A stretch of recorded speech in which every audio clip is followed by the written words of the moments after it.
এই বিশ্বকাপকে তিনটা স্তরায়ন করা হয়েছে। আপনি দেখেন, প্রথম স্তরায়ন হলো সুপার সিরিজ, যেটা হচ্ছে বটম তিনটা দলকে নিয়ে সুপার সিরিজ হবে, প্রত্যেকে দুইটা করে ম্যাচ খেলবে। দুইটা করে ম্যাচ খেলার পরে কিন্তু ওই তিনটা টিমের মধ্যে একটা টিম কোয়ালিফাই করবে হচ্ছে গ্রুপ রাউন্ডে, অর্থাৎ পরবর্তী যে 12 দলের বিশ্বকাপ হবে যেটা, তার মধ্যে ওই একটা দল ওইখান থেকে ঢুকে, বাকি দুইটা দল কিন্তু দুইটা ম্যাচ খেলে বাদ পড়ে যাবে।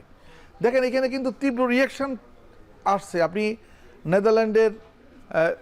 নেদারল্যান্ড রিয়াকশন দেখিয়েছে, আপনি মানে ওয়ার্ল্ড ক্রিকেট অ্যাসোসিয়েশন রিয়াকশন দেখিয়েছে। আপনি সারা বছরে আপনার ওয়ার্ল্ড কাপ রাউন্ড 2 লিগে ওরা খেলে সেখান থেকে ওরা আপনি ওই তিনটা দল কোয়ালিফাই করবে। সারা বছর খেলতেছে, বিভিন্ন ওদের মধ্যে খেলা হচ্ছে, ফাইনালি ওরা ওইখান থেকে তিনটা দল ওরা ওইখান থেকে নমিনেটেড হবে পরবর্তী রাউন্ডে যাওয়া, মানে ওয়ার্ল্ড কাপে খেলার জন্য। এখন যদি তারা জানে যে আমাদের এই তিনটা দলের মধ্যে দুইটা দলই মাত্র দুইটা ম্যাচ খেলে তাদের বিশ্বকাপ শেষ হয়, বিষয়টা কেমন লাগে না? 12 দলের বিশ্বকাপ পরবর্তী রাউন্ডে যে গ্রুপ রাউন্ডে, সেখানে 2 গ্রুপে 6টা করে টিম খেলবে। 2 গ্রুপে 6টা করে টিম খেলবে। আপনি খেয়াল করে দেখেন, এরপরে হচ্ছে আপনার সুপার 7, অর্থাৎ এই 2 গ্রুপের যে 6টা করে দল, এখান থেকে প্রতি গ্রুপের 3টা করে দল পরবর্তী রাউন্ডে উঠবে আপনার সুপার 7। আর যে ওই নাম্বার 7 নির্ধারণের জন্য 2 গ্রুপের যে নাম্বার 4 পজিশন আছে, তার মধ্যে বেটার কে, আইদার রান রেটে বা বেস্ট উইনে, সে যাবে হচ্ছে সুপার 7-এর লাস্ট টিম হিসাবে যাবে। তাহলে কি দাঁড়াচ্ছে, আপনি যদি এই 6টা টিম করে যে গ্রুপ রাউন্ডের খেলা হবে, এইখানে যদি বাংলাদেশ যদি কোয়ালিফাই করতে না পারে, তাহলে বাংলাদেশের বিশ্বকাপ কিন্তু 5টা ম্যাচে শেষ হয়ে গেল। অর্থাৎ বাংলাদেশ সুপার 7-এ খেলতে পারলো না এবং 5টা ম্যাচে শেষ হইল।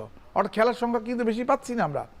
অর্থাৎ আপনাকে এখানে একটা প্রচণ্ড চ্যালেঞ্জের মুখে, যে আপনাকে টার্গেট করতে হবে যে আমি 3টা জয়, আমি এই যে 5টা ম্যাচের মধ্যে 3টা জয় পাবো, বা দুইটা জয় পেলে আপনি ইকুয়েশনের মধ্যে থাকতে হবে। 3টা জয় পেলে আপনি অবস্থানটা মোটামুটি পরিষ্কার করে আপনি পরবর্তী রাউন্ডে যাওয়ার চিন্তা ভাবনা করতে পারতেছেন। আর সুপার 7-এর যে দলগুলো, সেইখান থেকে যে 1 থেকে 4 যারা হবে, তারা হচ্ছে সেমিফাইনাল খেলবে। 1 খেলবে 4-এর সাথে, আর 2 খেলবে 3-এর সাথে। কিন্তু পুরো জিনিসটা হচ্ছে কি, আপনাকে বলা হচ্ছে ক্রিকেট, এটাকে আপনার আইসিসি বলতেছে ক্রিকেটকে, মানে ওয়ার্ল্ড কাপ ক্রিকেটকে আরো বেশি কম্পিটিটিভ করার জন্য এটা করছে। আমি ভরসা রাখি হিরন স্মার্ট ওয়াটার পিউরিফায়ারে। কিন্তু আসলে এটা প্রকারান্তরে যেটা হচ্ছে, ক্রিকেট বিপণনটাকেই আইসিসি অধিক গুরুত্ব দিচ্ছে। যার কারণে হচ্ছে কি, বড়রা কিন্তু বারবার ম্যাচ খেলতেছে, কিন্তু যারা হচ্ছে র্যাঙ্কিংয়ের নিচে সাইডের দলগুলো তারা বাদ পড়ে যাচ্ছে। তো ওয়ার্ল্ড কাপে তো ছোট বড় দলকে, ক্রিকেট যখন বিশ্বায়ন, ফুটবল যেখানে বিশ্বায়নের জন্য আপনি টিম বাড়িয়েছে, 32 থেকে 48 করেছে এবং তারা 64-তে যাচ্ছে। ক্রিকেট বিশ্বায়নের জন্য আরেকটু ভাবনা দরকার। এখানে ঘুরে ফিরে কিন্তু আপনার ওই যারা হচ্ছে ক্রিকেট পরাশক্তি, তাদের জন্যই এই ফরম্যাটটা করা হয়েছে। তারা আসলে এই 50 ওভারের বিশ্বকাপে দলের সংখ্যাও বাড়াতে চায় না।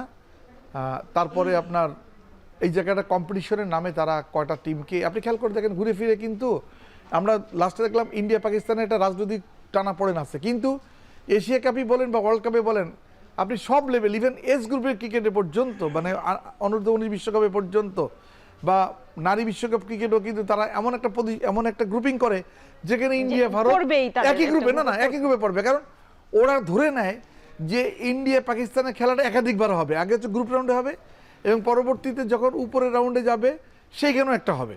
অর্থাৎ ইন্ডিয়া পাকিস্তান ম্যাচকে ঘিরে কিন্তু তারা একটা মার্কেটিং, বড় ধরনের মার্কেটিং করতে চায়, কিন্তু তারা কিন্তু বৈরী, এক দল আরেক দেশে যায় না, আরেক দল আরেক দেশে আসে না, এবং তাদের মাঠে যদি খেলা হয় সেটা হাইব্রিড মডেলে নিয়ে যাওয়া হয়।